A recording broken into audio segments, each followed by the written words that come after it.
Hi parents, Becca Swisher here with our fabulous team of parent educators for serving our districts of Pierce, Royalton, Swanville, and Uppsala. We know that a lot of you are feeling really concerned right now about your child's social and emotional development. All those things that they work on when they're around other kids and kind of that how to be a good human.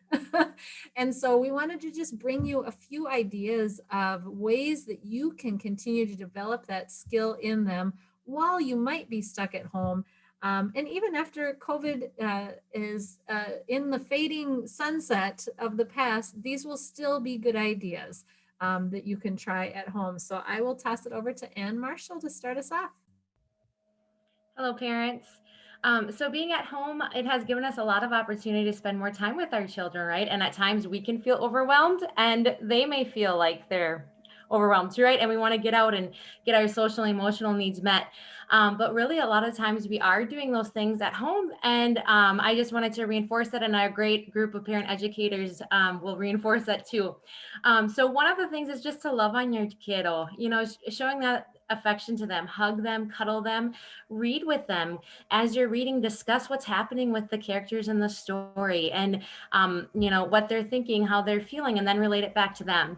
And again, sometimes we have to read that same book like 50 times, but it's okay, it's worth it, and your kids are learning so much just from you caring about them.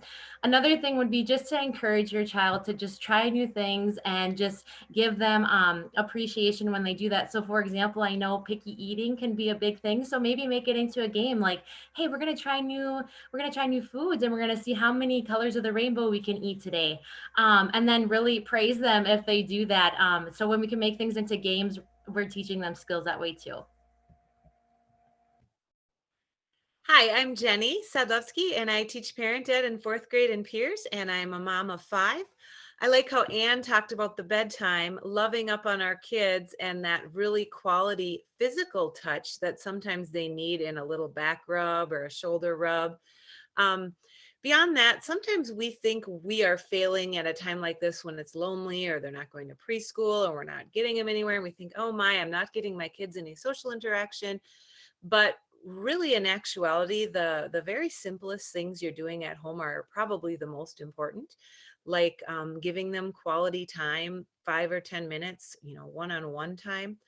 Also talking through a lot of things, plop them up on the counter as you're cooking and talk them through what you're doing and why, and um, turn that electronics off and try to get them to do imaginative play. And sometimes they can't do it at first. They're stuck and they're bored. And then once they get on a roll, they don't even need you. Their stuffed animals will be the audience and they'll be playing kitchen or farm or school or whatever it is. And they are building their social emotional skills right there at home, free with simple toys. And then lastly, in this Zoom technology world, kids are forgetting sometimes about old fashioned letters with stamps and phone calls, so if you can help them dial the numbers and talk about calling grandma, and that can be a pretty important learning and special experiences with your child too. So enjoy those simple things at home. Hi, families. I'm Judith Hecht, and I've been teaching preschool for many years in Piers mostly, some in Little Falls in my early days, and I have 4 grown children. And social emotional development happens all the time, and just I think of when your child wants some crackers and you say, no, no, no crackers now, we're going to have supper in a little bit. And they have this huge disappointment. I want crackers. That's just the perfect opportunity to say, I know you want crackers and I want crackers too. That's what I like to say. Well, I would love to eat crackers too, but we have to wait for supper. So kind of acknowledging that they're struggling and saying that I struggle too sometimes, but that's okay because that's part of life. I also think of getting down on a child's level and looking them in the eye, because if you, like, I'm 5'9", so if a 6'6" or 7-foot person is talking to me, I feel really like hovered over. And so your child, even though they're used to you there, you're so much taller than them that you have this huge presence. So to get down on their level, look them in the eye, and just have this communication is really good for their social and emotional communication and their well-being. And then also, I would, like Jenny said, make sure to turn off the TV and to turn off those electronics for a good portion of the day. If your family is really used to having the TV on all the time, it won't take long if you turn it off for an hour or two to really just appreciate that nice silence in your house and the little chattering, and not to hear the television or the electronics. So yeah, just hang in there. Everything you're doing is helping your child to develop. Hi, I'm Ann Rickets, and I'm a parent educator. I've been a parent educator for almost 20 years in the Twin Cities and in Piers. Some ideas for helping your child or children with their social and emotional skills are the games that you play. So with babies and toddlers, just that simple game of rolling a ball back and forth and taking turns.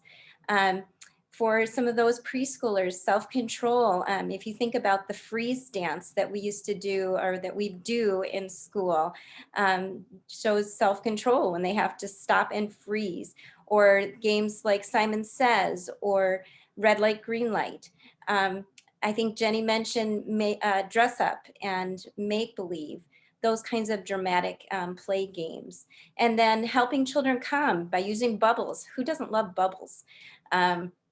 So blowing bubbles, or putting a stuffed animal on their tummy and having them watch it go up and down as they're laying on the floor, and doing some deep breathing.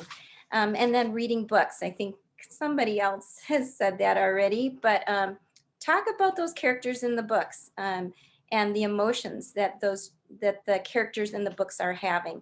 And name it, they say, name it to tame it. So talk about emotions. Hi parents, I'm Angel from Swanville. Encouraging your children to be proud of themselves and everything that they're accomplishing. They're learning new things every day. Celebrate those accomplishments at home as well. Hang their artwork up on the wall. Ask them about their artwork. Talk about the emotions you see in their artwork. Mailing the artwork to grandmas and grandpas, bringing it over to neighbors, different things like that. We all know we've been at home and not able to see family as much. So if you have a neighbor next door that might not be able to see their grandchildren, they will love your child's artwork. So if your walls are full, start filling up the neighbors' walls. And really just praise everything that they are doing and learning, and give them the time. If it takes them 10 minutes to zip up their coat, it takes them 10 minutes to zip up their coat. We have the extra time. Let's cherish it now.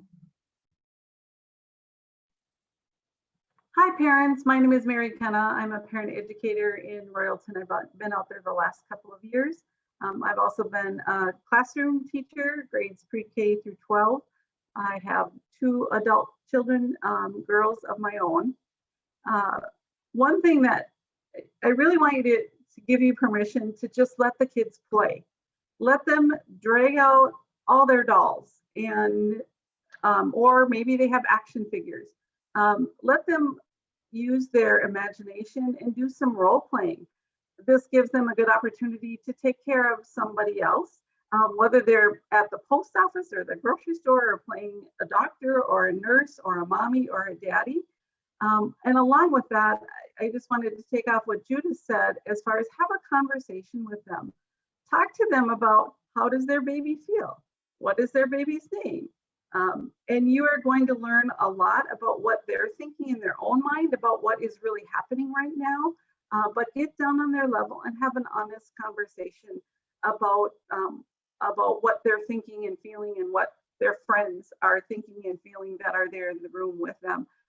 Because remember, right now is a great time that you're helping them learn, and you're role modeling how to deal with stress as they get older, which unfortunately that is part of our life. So teaching them those skills to have conversations is really a key thing you can do, and it's easy to do that through role playing and imagination play. Beautiful ideas, ladies. Thank you so much for sharing your wisdom from the classroom and from your own homes as well. And parents, we exist to equip and encourage you. So again, please reach out. Our contact information via my office will be in the description of the video. If you want more information on helping your child grow social and emotionally, but take this encouragement. There are so many things you're already doing, and then just little tweaks that you can use to enhance what's already going on at home. So hang in there. You can do this.